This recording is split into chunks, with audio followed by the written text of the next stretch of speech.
Still on the economy, and I really want to talk about economy and corruption.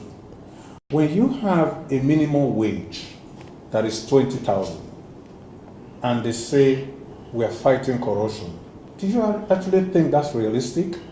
A man who goes to work and spends more than 20,000 before the end of the month has the opportunity to steal, to survive the family, survive himself. Do you think that person will not steal? You see, whether a person will steal or not, I think it depends on individuals concerned. But if they don't have it, there are people, is not enough. There are people with families that are not employed, but they will never do unwholesome things to survive. Yeah, there are people that are earning so well, and the slightest opportunity they get, they manipulate the system and they steal. Yeah. So I think that is about character, about individuals. But yes, Nigerian workers have been placed in such a very unfortunate and sorry situation in this country by a lot of factors. One, the wage bill. They will say that it has gone up.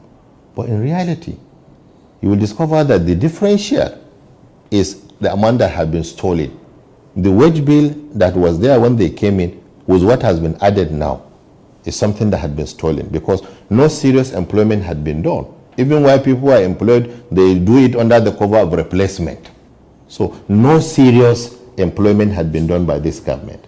Now, you've not also increased the wage bill of average Nigerian workers. And so, well, then must you have this huge amount as differential from what it used to be with what you are being paid? That's number one question. Number two, you have Nigerian workers that were coming from a situation where they were earning 18,000. But what was the exchange rate? It was less than 200 to $1. What was the pump price of PMS? What was the cost of a bag of rice? What was the cost of a bag of semobita? What was the cost of a major of gari? So they were managing within the limited resources they had to live decent lives. Cost of transportation today had gone up because cost of petroleum products had gone up. And so cost of food items will also go up because these are things that will be transported from the farms to the towns and to the markets. And then for those people, for instance, that were manufacturing, that needed to bring their raw materials outside, they had to pay more to bring them. So the finished products will necessarily have to go up. And so all these things put together now had to reduce the purchasing level of that 18 or 20,000 naira to less than 2,000 naira. That is pre-May 29th, 2015. And so we sympathize, indeed anybody that has conscience must sympathize with Nigerian workers.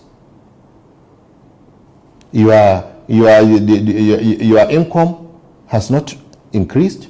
Indeed, the purchasing power of your income had dwindled to the lowest level. And then you now have also inflation. Inflation every day rising at astronomical level. So it is indeed a miracle that most Nigerian families today are surviving. And that is why wherever you go, you see poverty. You see poverty on its leg walking in Nigeria today. Wherever you go, you see Nigerians are hungry. There are a lot of people that will go to small restaurants. They will call them roadside or mama put. They will say, "Madam, give me food." They will eat and they will have nothing to pay. What will you do with them? Will you ask them to vomit the food they've eaten out? No. Maybe if they are lucky there, they get some good Samaritans that will pay off. But others, they are detained there, maybe you slap them and then you allow them to go. And so those businesses themselves are going down because a lot of people go and eat on credit. People buy on credit, and so they cannot sustain them. And because Nigerians are hungry, so Nigerians are hungry.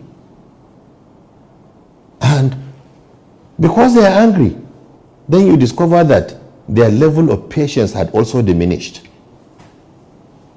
The capacity for Nigerians to forgive is also waning down, because you are moving mistakenly, you step on the legs of another individual, the next thing you hear is a dirty slap. He slaps you, or he shouts at you. And this is the situation where we're in this country. I sympathize with Nigerian workers. What can be done? Two things. A serious-minded government must do things. Number one, you must bring inflation down and then address the high cost of materials and services and materials. Now, alternatively,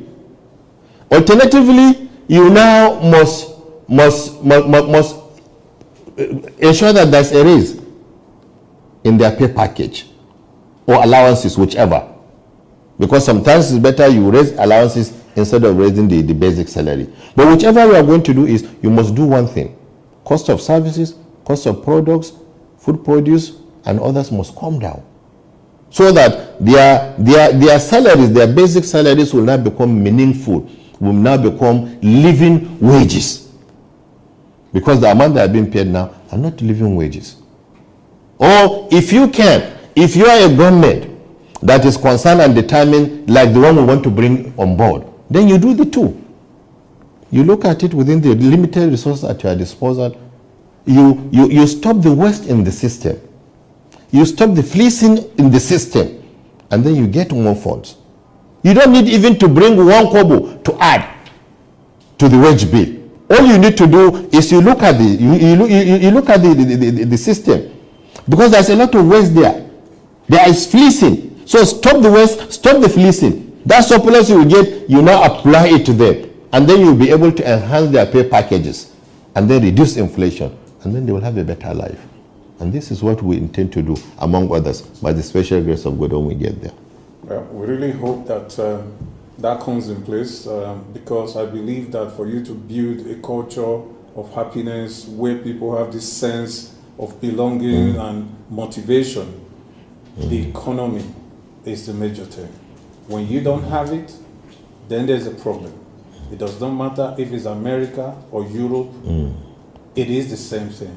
The economy takes priority. So whoever is coming into power must look at the economy in every bit of it and try to put structures in place that we open up the country and make them proud to say with the green and white, I am a Nigerian. Certainly. In any part of the world. Certainly.